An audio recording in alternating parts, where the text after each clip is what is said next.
Hey, what's up, everybody? Uh, God, you haven't heard from me in a little while, but I started a new job maybe about 2 or 3 months ago.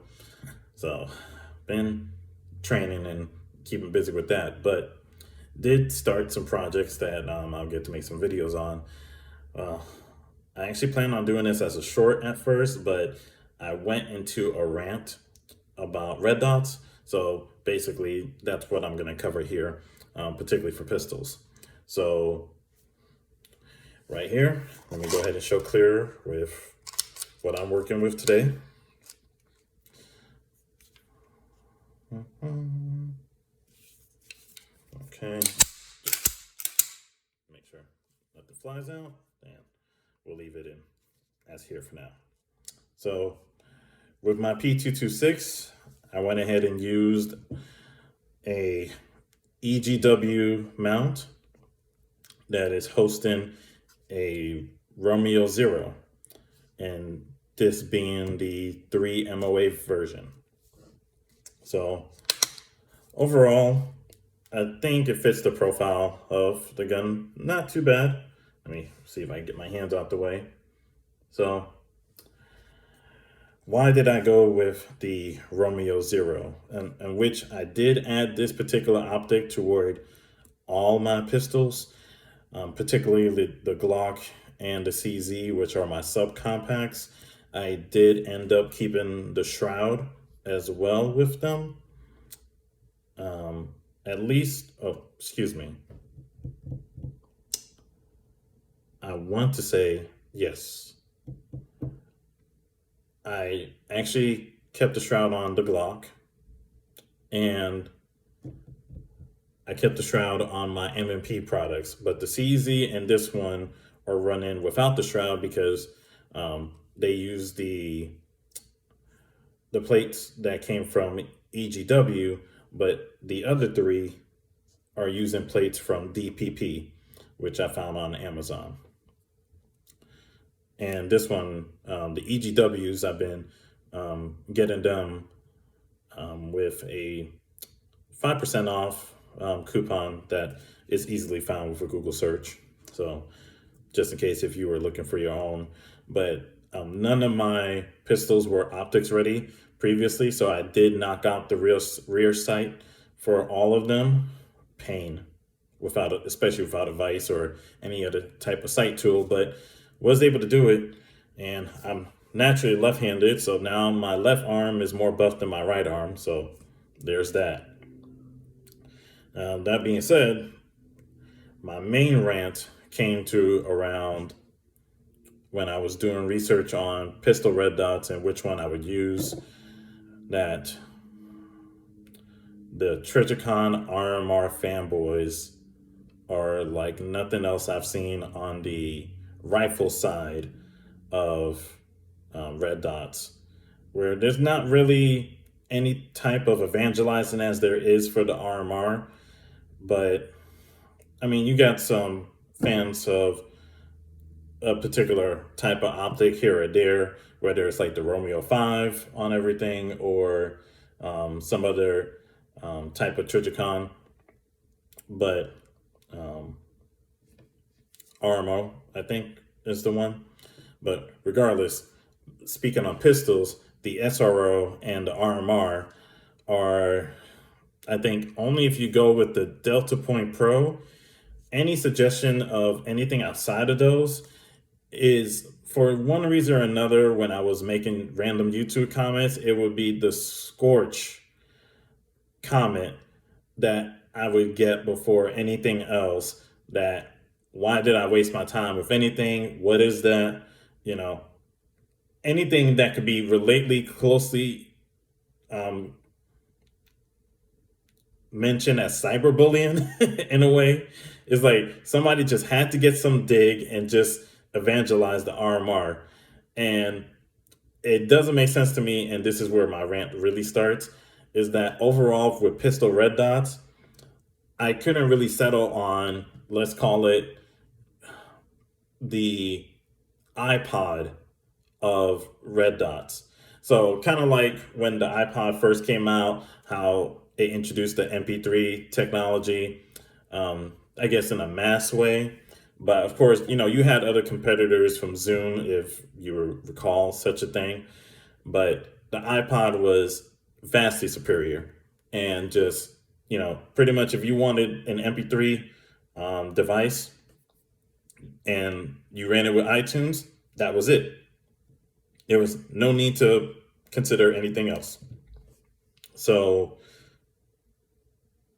I don't know why the RMR is considered that same way, because in all the things I looked at, there was really no true red dot that had the electronics reliability that across the board would be bulletproof. Now, it may have bulletproof durability as far as it surviving drop tests and the quality of the glass, the shroud, and whatnot.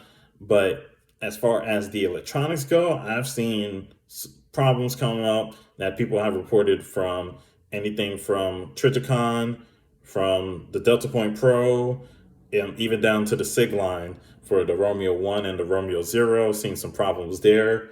And it didn't really seem like there was really anything out there that didn't have some kind of real scrutiny behind it, behind its reliability. Even the Vortex, the Viper series, and the other one I'm thinking of, sorry, but Crimson Trace. Who are some other ones that I looked at? Let's see.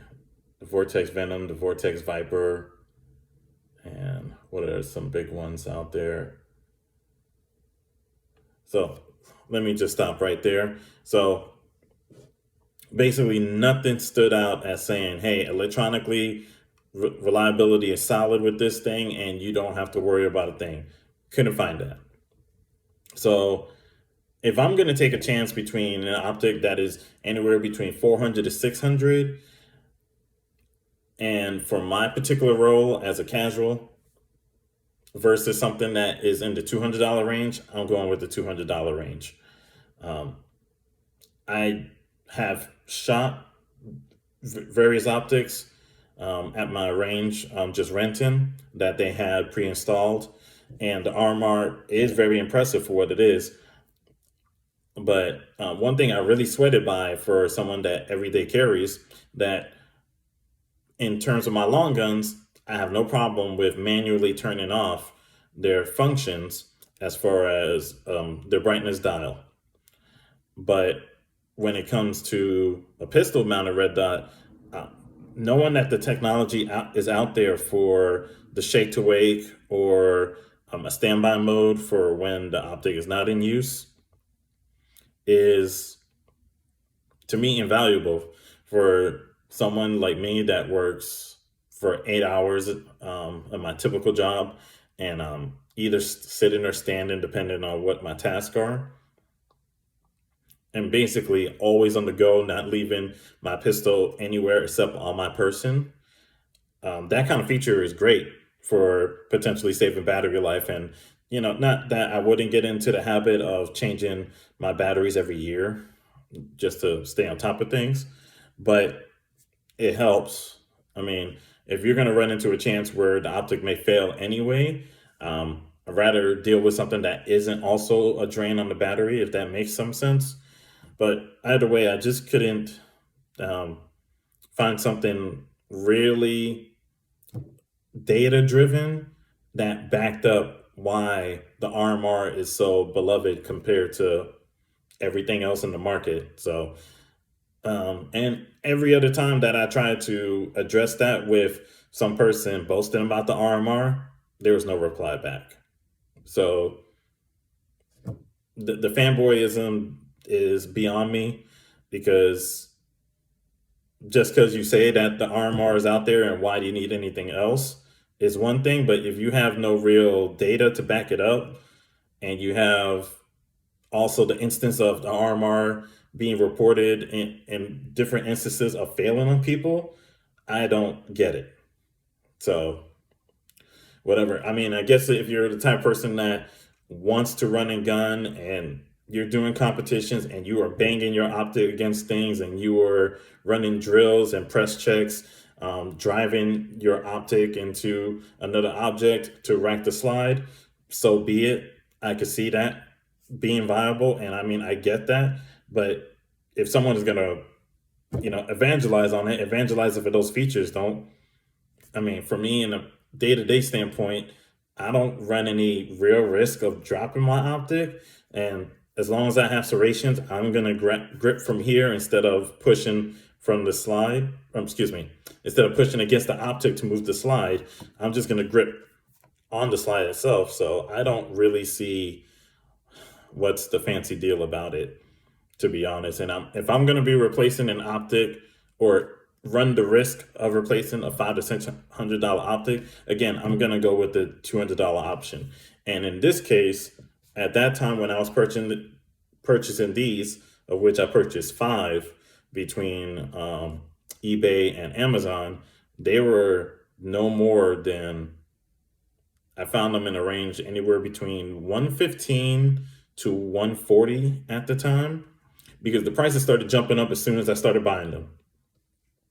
And I think that the average on now between the 3 or the 6, at least last time, remember on Amazon, depending on, I believe the 3 MOA was running maybe around 150, 160, and the 6 had to jump up to the 170.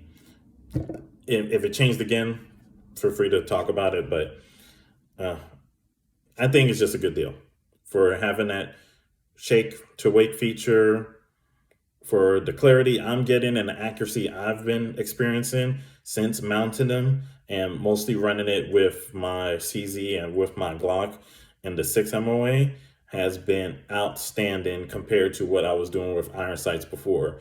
Having the more open field of vision was a game changer for me. Changed my accuracy, shrunk my groups, increased my confidence, made me more aware of how I'm functioning with the trigger, since you will see the dot move or shift due to improper grip. I mean, for me, it's been an invaluable learning tool to step into. So I am a fan. I do recommend the Romeo Zero. Even if I get to the point that I have to replace another one, so be it. That's okay. I think that this, for me being at where I'm at right now, instead of getting 2 RMRs, and I mean, I could have got 2 RMRs and just swapped them straight up, but I mean, swap them on different plates. But this has been working well for me. I don't see any reason that I need to upcharge on myself just to appease fanboys. Doesn't make any real sense. So overall, I think this has been pretty great for my P226. Here, if you want to get another look at the profile overall. But I'll be at it with some more videos coming up. But thank you if you made it this far into the video, or at any point, thank you for listening. But yeah, that's my thoughts on the Sig Romeo Zero. If you have any other questions, maybe I'll make a follow-up video. But so far, I definitely recommend it. Please inform me more on the RMR hype. God knows if someone will come over and evangelize on it. I already heard enough about it from one of my best friends, and I still went against that advice, as well as other people that had to chime in onto my comments of just owning the Romeo Zero, of which there are many reviews that straight up bash this thing, but I still think it has some purpose and some value. So there it is. Thank you.